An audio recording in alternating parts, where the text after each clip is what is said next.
안녕하세요. 한림 스터디 매니저 2021년 합격생 H입니다.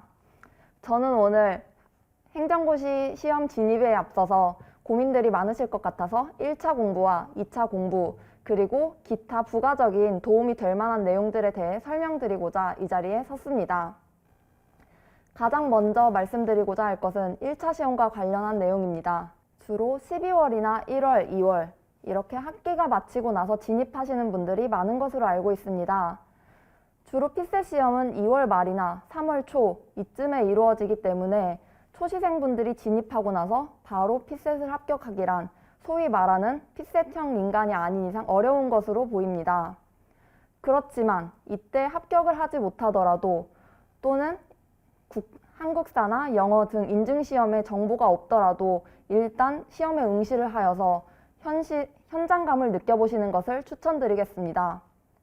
1차 시험의 경우에는 자격이 미달이 되더라도 당장 시험장에 가서 시험을 보는 것까지는 허용이 되기 때문에 그러한 경험은 많은 도움이 되실 거라 생각됩니다.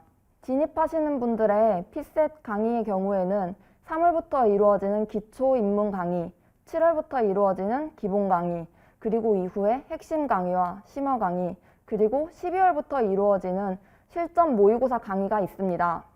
진입하기 이전에 피셋 시험을 보셨을 것이고 그때 나온 점수에 따라서 과목을 선택하실 것인데 과목을 수업 듣는 것을 선택하실 것인데 이 경우에는 아무리 낮은 점수가 나왔더라도 강의를 통해 피셋의 스킬을 얻는 경우 그 점수 향상폭이 크게 나타나는 것으로 알고 있습니다. 실제로 평균 60 정도의 시험 점수를 얻고 나서 기본 강의를 수강한 후에 10점 이상의 점수 향상이 있는 사례도 있었습니다.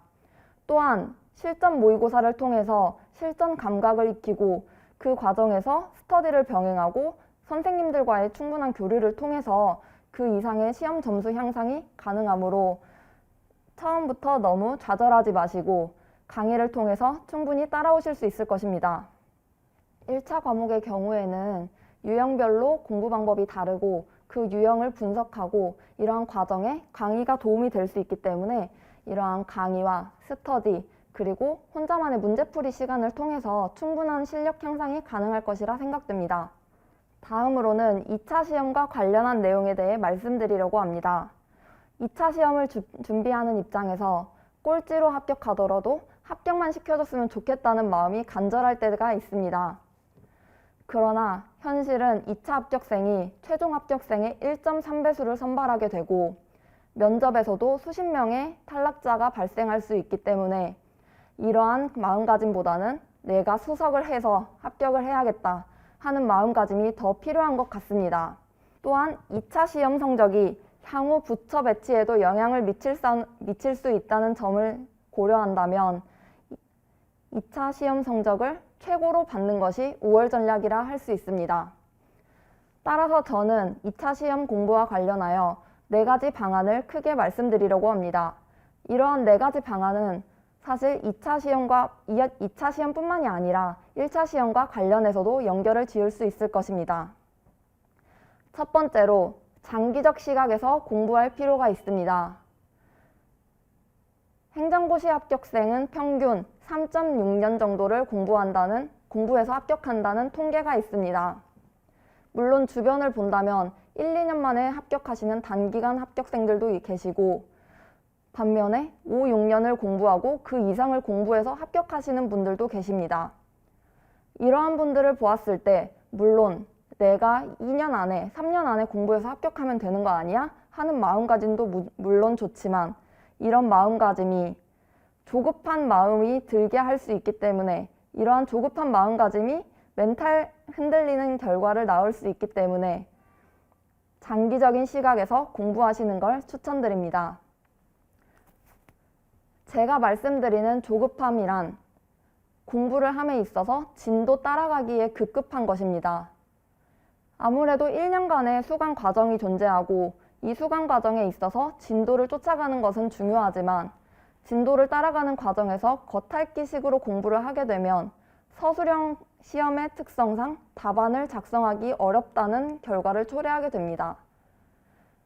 2차 시험은 답안을 통해 내 실력을 보여주는 것이기 때문에 이러한 점이 가장 중요하다고 볼 수 있습니다. 따라서 최대한으로 공부하되 시간에 쫓기는 공부를 하기보다는 충분한 내용 숙지가 이루어진 뒤에 이어가시길 바랍니다. 둘째, 공부를 하는 과정에서 출제 방향을 고려하여야 합니다. 수석을 목표로 공부해야 합격할 수 있다는 말씀을 드렸듯이 남들이 다 아는 내용과 출제가 유력한 주제에 대해서는 당연히 알아야 하고 불이탈을 대비하여 부과된 주제에 대해서도 준비를 할 필요가 있습니다. 실제로 작년 정치학 문제의 경우에는 불이타 문제로서 아는 분들과 모르는 분들의 점수 차이가 상당히 난 것으로 알고 있습니다. 따라서 폭넓은 주제를 최소 한 번 이상은 써보고 넘어가는 것을 추천드리겠습니다. 셋째, 스터디를 충분히 활용하시기를 바랍니다. 물론 개인에 따라서 내가 혼자 공부하는 것이 가장 나에게 맞는 공부 방법이다 라고 말씀하시는 분들이 있기도 합니다. 그러나 그런 분들도 한 번쯤은 스터디를 활용해서 강제성을 부여하고 새로운 공부 방법을 찾아가는 것도 추천을 드리고 싶습니다. 스터디의 가장 큰 이점은 강제성입니다. 스터디는 공부가 하기 싫은 과정에서도 어쩔 수 없이 공부를 하게 만든다는 점에서 어떻게 보면 공부를 하는 입장에서 너무 힘들게 하는 장치가 될 수도 있으나 오히려 자신을 끌어올려주는 그러한 장치가 될 수도 있습니다. 이러한 강제성이라는 이점과 스터디원들을 보면서 공부를 하는 과정에 자극을 받을 수 있다는 점 또한 이점이라 할 수 있습니다. 스터디는 초시생의 분들과 재시 이상의 분들이 다르게 활용할 수 있을 것입니다. 초시생의 경우에는 사실상 아는 내용들이 서로 많지 않은 과정에서 이루어지기 때문에 스터디의 최종적인 목표를 강제성으로 두는 것을 추천드립니다. 그 강제성이란 문제를 하루 동안 몇 문제를 풀어온다던가 아니면 암기를 몇 주제를 해온다던가 그래서 같이 만나서 암기한 내용을 복기해보는 방식, 이러한 방식들을 통해 강제성을 부여하는 것을 추천드리고 만약에 스터디를 하는 과정에서 이러한 문제에 대해서 의문이 생겼을 때 그 스터디원들끼리의 논쟁도 물론 중요하다고 보지만 이러한 논쟁은 지식이 많이 축적되지 않은 상황에서 이루어지기 때문에 결과가 모두 옳은 결과가 나오기는 쉽지 않다고 생각이 됩니다. 따라서 이러한 경우에는 강사분이나 주변에 공부 연차가 좀 쌓이신 분들에게 여쭤봐서 정확한 결론을 내는 것이 이러한 시간 낭비나 또는 감정 소모가 덜 할 것이라 생각됩니다. 재시 이상의 분들에게는 답안 작성 스터디나 암기 스터디가 위주가 될 것 같습니다. 암기 스터디의 장점은 역시 강제로 암기를 할 수 있다는 것, 그리고 더 정확하게 암기를 할 수 있다는 것입니다. 답안 스터디의 경우에는 내가 혼자서 1시간 이상 동안 답안을 작성하는 것이 쉽지 않기 때문에 이러한 강제성을 부여하는 것이고 또한 답안 작성 스터디를 하는 과정에서 진도를 나눠서 진행을 하게 된다면 이는 수업뿐만 아니라 그냥 혼자서도 진도를 뺄 수 있기 때문에 이러한 강제성이 부여가 된다는 점, 결국에는 스터디는 강제성을 위해서 하는 것 같습니다. 이외에도 부가적으로 되는 부분은 스터디원 분들과 으쌰으쌰 할 수 있다는 점이 있을 수 있습니다. 예를 들어서 여가 시간의 경우에는 저는 주로 친구들을 만나기보다는 스터디원 분들과 시간을 보내는데 할애하곤 했습니다. 그 이유는 스터디원 분들과 어떠한 친목을 위한 모임을 가지기보다는 함께 공부하면서 어려운 점들에 대해서 이야기를 하기도 하고 서로가 서로의 고민에 대해 공감을 해줄 수 있기 때문입니다. 그렇기 때문에 저는 스터디에 도움을 많이 받았기 때문에 스터디를 아무래도 많이 추천드리는 바입니다. 넷째로 서브노트를 활용하자는 것입니다. 서브노트의 경우에는 선택적으로 이루어질 수 있습니다. 서브노트의 최종적인 목표가 시험 전날 그 짧은 시간 동안 빠르게 전범위를 훑자는 것입니다. 그러나 이 내용의 경우에는 자신이 가지고 있는 단권화 자료 또는 교과서를 통해서도 하루 만에 이 내용을 훑을 수 있다면 서브노트는 불필요할 수 있습니다. 서브노트는 자신이 만들거나 아니면 복사집 등에서 합격생 서브노트를 구해서 활용이 가능할 것입니다. 사실상 이 영상을 보는 분들은 처음 진입하는 분들이 많으실 것이라 생각이 되어서 처음에 진입하시면서 서브노트를 만들기보다는 합격생분들의 서브노트를 먼저 활용하는 것을 추천드립니다. 그 이유는 초시생분들의 경우에는 어떤 주제가 중요한 주제인지 알기 어렵기 때문에 오히려 시간 낭비만 할 수 있기 때문입니다. 따라서 서브노트를 행시자랑 카페나 또는 복사집을 가가지고 거기에서 선택해서 활용하시면 될 것 같습니다. 네, 여기까지 제가 말씀드린 부분은 2차 공부뿐만이 아니라 1차 공부를 하는 과정에서도 충분히 활용을 할 수 있을 것입니다. 사실 1차 공부를 함에 있어서 단권화를 시킨다는 말이 있는데 그거는 자신만의 서브노트를 만드는 것과 같기 때문입니다. 1차 공부 과정에서도 스터디를 충분히 활용할 수 있고 출제 방향을 고려해서 공부를 할 수 있기 때문에 장기적인 시각에서 1차 공부를 하는 것은 제외를 하더라도 앞선 3가지 내용은 1차 공부를 함에 있어서도 충분히 활용 가능하실 것이라 생각됩니다. 다음으로는 기타 부가적인 내용, 제가 공부를 하면서 고민이 됐던 내용들에 대해서 말씀드리고자 합니다. 첫 번째로는 손목, 펜, 글씨체에 관련한 내용입니다. 이건 답안 작성을 함에 있어서 큰 고민이 되는 내용인데요. 가장 먼저 펜의 경우에는 자신이 쓰기에 가장 예쁘게 쓰이면서도 가장 빠르게 쓰이는 펜을 찾아야 합니다. 시중에 나와 있는 펜들은 굵기도 다양하고 종류도 다양합니다. 이러한 펜들을 다양하게 써보면서 내가 어떤 펜을 썼을 때 가장 손목에 힘이 덜 들어가고 가장 예쁘게 써지고 그리고 시간 내에 답안을 작성할 수 있을 정도로 빠르게 써지는지 그것을 먼저 분류해낼 필요가 있습니다. 한번 정착한 펜은 사실상 바꾸기 쉽지 않기 때문에 초반에 미리 길을 들여 놓으시면 향후에도 도움이 되실 거라 생각됩니다.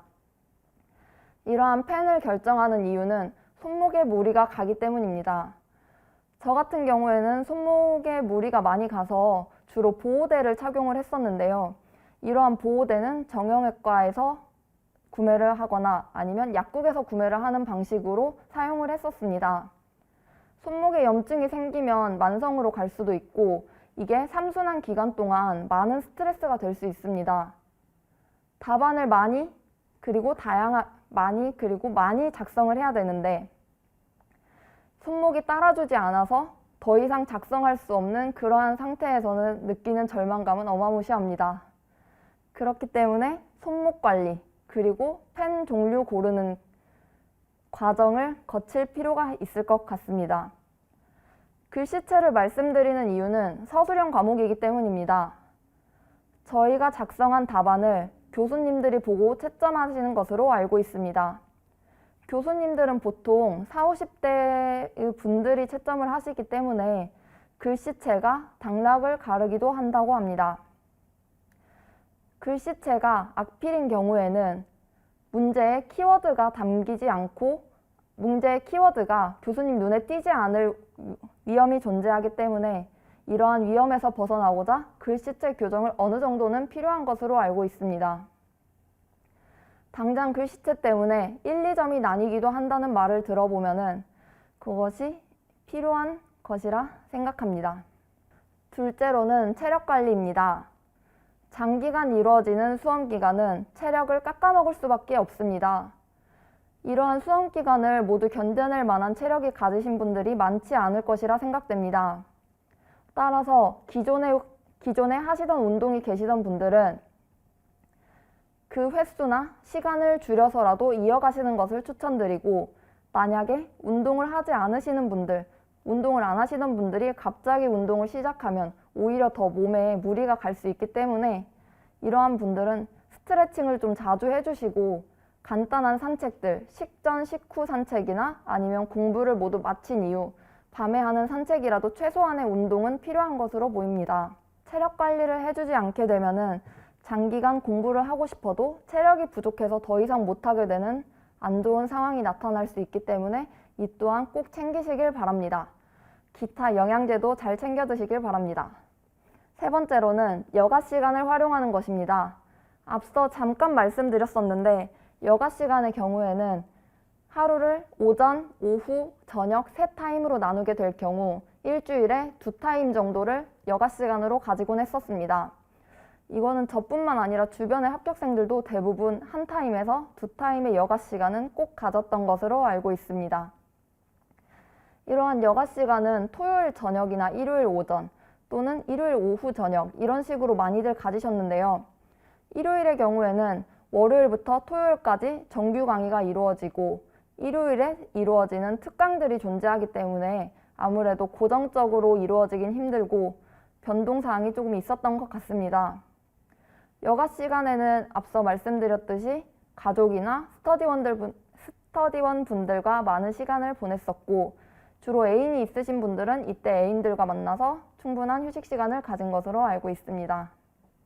물론 제가 여가 시간에 스터디원 분들과 시간을 보냈다고는 하지만 그 스터디원 분들과의 친목을 위한 그런 시간을 보내기보다는 다음 한 주를 준비하는 시간을 주로 가졌었습니다. 마지막으로는 복사집을 활용하는 것입니다. 복사집을 처음에 진입하는 경우에 복사집에 대한 정보가 별로 없으실 수 있는데요. 복사집은 보통 자취집에 프린트기가 존재하지 않기 때문에 주로 활용하시는 분들이 계시고 이 외에도 다양한 자료들을 보유하고 계시기 때문에 복사집을 많이들 활용을 하십니다. 복사집에는 앞서 말씀드렸던 합격생 서브노트가 다수 존재하고 이 외에도 강의 자료 또는 기출문제 또는 해설지 등 다양한 자료들을 판매하기 때문에 충분히 활용하시기를 바랍니다. 특정 복사집의 경우에는 단골이 되면 일반 손님들이 접하기 힘든 자료들까지도 넘겨주시기 때문에 특정 복사집들에 대한 유대관계를 형성하는 것도 좋은 것 같습니다. 마지막으로 한림법학원 종합반 학생이시라면 학습 관리를 해주는 스터디 튜터와 상담 관리를 해주는 스터디 매니저를 충분히 활용하시기를 바랍니다. 스터디 매니저의 경우에는 그냥 일반적으로 친구들이나 가족 그리고 스터디원들과 공유하기 어려운 고민들에 대해서도 충분한 고민 상담이 가능하기 때문에 이를 활용하셔서 멘탈 관리를 하는 창구나 또는 향후 공부 계획을 세우는 데 있어서도 충분히 활용을 하셨으면 합니다. 다들 정말 힘든 길을 선택하셨는데 힘든 길을 선택하신 만큼 좋은 결과를 얻으시길 바랍니다. 감사합니다.